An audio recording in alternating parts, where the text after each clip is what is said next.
तो आज हम लोग बात करने जा रहे हैं कि हम लोग को कहाँ इन्वेस्ट करना चाहिए।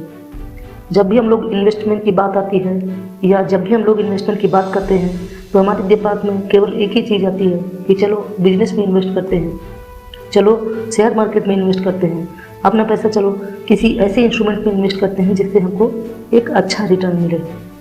लेकिन आपको याद रखना होगा कि इन सभी इन्वेस्टमेंट से भी एक अच्छा इन्वेस्टमेंट है इन्वेस्ट इन योर सेल्फ। अब आप बोलेंगे कि इन्वेस्ट इन योर सेल्फ तो समझ में आता है, इन्वेस्ट इन योर सेल्फ के बारे में तो सभी लोग बात करते हैं, लेकिन कैसे हम लोग अपने ऊपर इन्वेस्ट करें, इन चीज़ों को जानने के लिए आइए कंटिन्यू करते हैं अपनी वीडियो को। और अगर आप इस चैनल पर नए हैं तो please like share and subscribe and support my channel. Invest in your self का सबसे पहला जो पॉइंट है वो है कि आपको अपनी स्किल्स पे इन्वेस्ट करना है। दैट मीन्स आपको अपने ज्ञान, अपने अनुभव और अपनी काबिलियत को बढ़ाने की कोशिश करनी है। इसके लिए आपको हो सकता है कुछ कोर्सेज करने पड़े, हो सकता है कुछ सीख लेनी पड़े, कुछ हुनर सीखना पड़े, तो वो आपको करना ही पड़ेगा। आपको एक चीज़ याद रखना है कि आपके पास कितना ज़्यादा पैसा है वो डिपेंड करता है आपकी स्किल्स पे। पैसा कमाना एक कला है, पैसा कमाना एक आर्ट है, जो कि जिसके पास जितना स्किल होता है, जितना कमाने की स्किल होगी उतना ज़्यादा ही वो पैसा पा सकते हैं। उदाहरण के तौर पर कार चाहे मारुति की हो या फिर BMW की, वो कैसे चलेगी ये सारी चीज़ें उस ड्राइवर के, उनके ड्राइवर्स की स्किल पे डिपेंड करेगा, ना कि उनकी कार्स पे। यहाँ पर दूसरे एग्जांपल हम लोग अगर लें कि शेयर मार्केट में एक ही शेयर पर कई सारे लोग पैसा लगाते हैं, लेकिन वहाँ पर कुछ लोगों को प्रॉफिट होता है तो कुछ लोगों को लॉस होता है।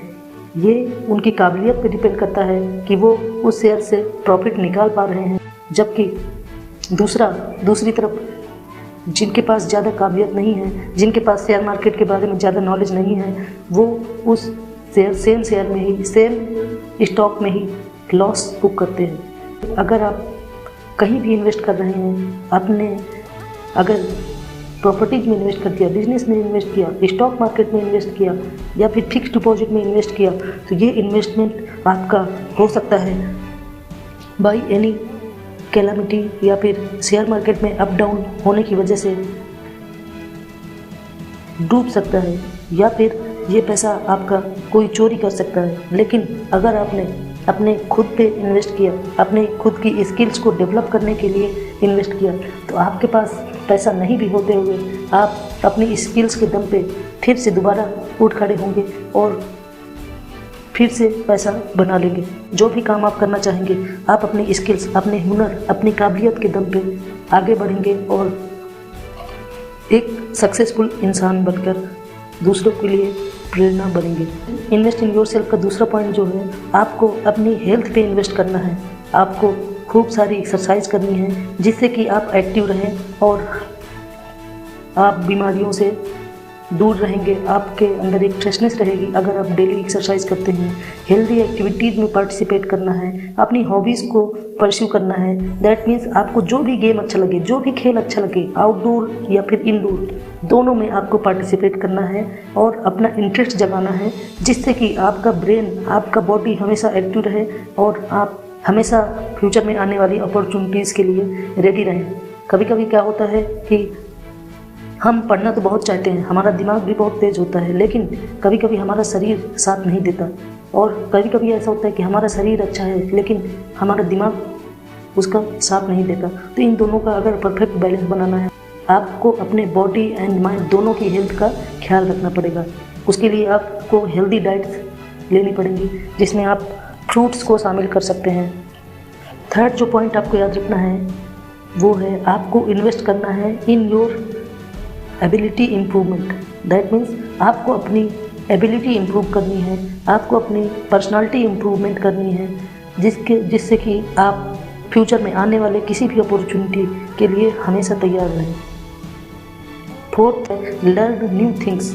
आपको हमेशा कुछ ना कुछ नया सीखते रहना है, भले ही वो एक नया खाना बनाने की रेसिपी हो या फिर लैंग्वेज हो कोई, या फिर travelling and exploring the new places, driving skills, art and craft, आप कुछ भी सीख सकते हैं। उदाहरण के तौर पे अगर आप एक जॉब वर्कर हैं तो आपको सीखना है कि हमारे हायर पोस्ट पे जो पर्सन बैठा है उसके पास ऐसी कौन सी चीज़ें हैं जो आपके पास नहीं है, और आपको उन नई चीज़ों को सीखने की कोशिश करना है, जिससे कि फ्यूचर में जब भी आपके पास कोई चांस आएगा तो आप अपने आप को उस चांस में खरा उतारेंगे और एक सक्सेसफुल आदमी बनेंगे। फिफ्थ पॉइंट जो आपको याद रखना है कि आपको हमेशा अपने आप को चैलेंज देना है। देखिए, कंफर्ट जोन से बाहर निकलने की कोशिश करते रहना है। आपको अपना कंफर्ट जोन छोड़ना पड़ेगा और आपको न्यू चैलेंज देने पड़ेंगे अपने आप को, वो चाहे जॉब के फील्ड में हो, आपके करियर में हो या फिर आपकी पर्सनल लाइफ में हो। आपको हमेशा अपना कंफर्ट जोन छोड़ करके न्यू चैलेंजेस को एक्सेप्ट करते रहना है। परिवर्तन प्रकृति का नियम है और जो अपने आप को नहीं बदलता है वो कभी भी समय के साथ नहीं चल पाएगा। उदाहरण के तौर पे अगर हम लोग पहले के ज़माने की बात करें तो पहले के ज़माने में कंप्यूटर नहीं था, लेकिन धीरे धीरे जैसे टेक्नोलॉजी बढ़ती गई तो हम लोग कंप्यूटर और मोबाइल के साथ फेमिलियर होते गए और अपने आप को उसके हिसाब से ढालते गए। तो आपको भी अपने आप को नए नए चैलेंजेस देने हैं और ज़माने के साथ, समय के साथ आपको आगे बढ़ते चले जाना है। नेक्स्ट पॉइंट, हमेशा अपनी संगति अच्छी बना के रखनी है। दैट मीन्स आपको अच्छे दोस्त बना के रखना है। आपको हमेशा रिलेशनशिप बिल्टअप करके रखनी है। देखिए, रिलेशनशिप बिल्टअप करने से मेरा मतलब ये नहीं है कि आप 100 दोस्त बना लें या फिर 100 रिश्तेदार आपको जानते हैं।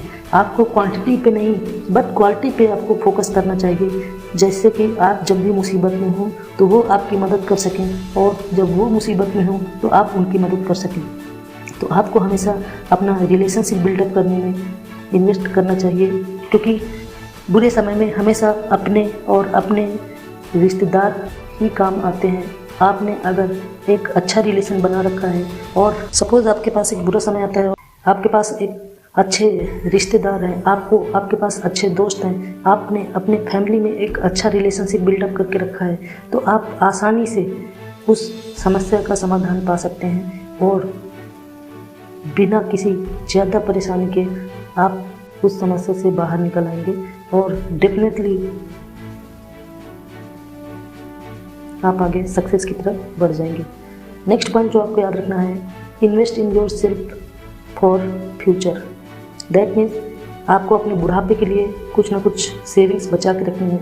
देखिए, मेरा यहाँ पर एक पॉइंट आपको हमेशा याद रखना होगा, आप जितना भी मंथली या फिर ईयरली अर्न करते हैं उसका एटलीस्ट 10% आपको अपनी फ्यूचर के में पेंशन के लिए या फिर बुढ़ापे के लिए बचा के रखना है। उसको ऐसे इंस्ट्रूमेंट में आप इन्वेस्ट करते रहें जिससे कि आपको कुछ ना कुछ रिटर्न आता रहे और फ्यूचर में आपको बुढ़ापे के टाइम वो आपकी बुढ़ापे की लाठी बने। Self learning and training from expert. That means आपको एक्सपर्ट लोगों पे से ट्रेनिंग लेना है। फॉर एग्जांपल, अगर आप एक टीचर हैं तो आप और अच्छा कैसे पढ़ा सकते हैं, आप अपने से अच्छे टीचर्स से ट्रेनिंग ले सकते हैं। ज़रूरी नहीं है कि आप उनके पास जा कर के ही आप उनसे ट्रेनिंग लें। आप यूट्यूब के माध्यम से, वीडियोस के माध्यम से या कैसे भी करके आपको उनसे कुछ ना कुछ सीखना है। अपनी टीचिंग स्किल्स में कुछ एडअप करना है। आपको अपने पर्सनालिटी में, आपको अपने नॉलेज में, आपको अपने स्किल्स में कुछ वैल्यू एडिशन करते रहना है।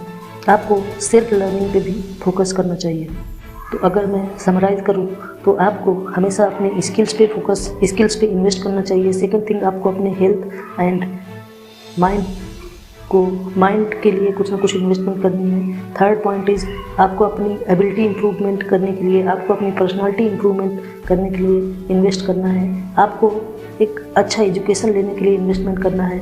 आपको एक गुड रिलेशनशिप बना के रखनी है जिस पे आप इन्वेस्ट कर सकते हैं। आप अपने फ्यूचर के लिए कुछ बचा के रख सकते हैं और अपने पेंशन के लिए कुछ बचा के रख सकते हैं। इन्वेस्ट करना है, जिसके लिए मैंने 10% रूल को आपको समझाया। आपको self learning and training from experts पे इन्वेस्ट करना है, जो कि आपको लॉन्ग टर्म में सक्सेसफुल पर्सन बनाएगा, चाहे वो पर्सनल लाइफ हो या फिर प्रोफेशनल। आप दोनों ही लाइफ में सक्सेसफुल रहेंगे। Thank you.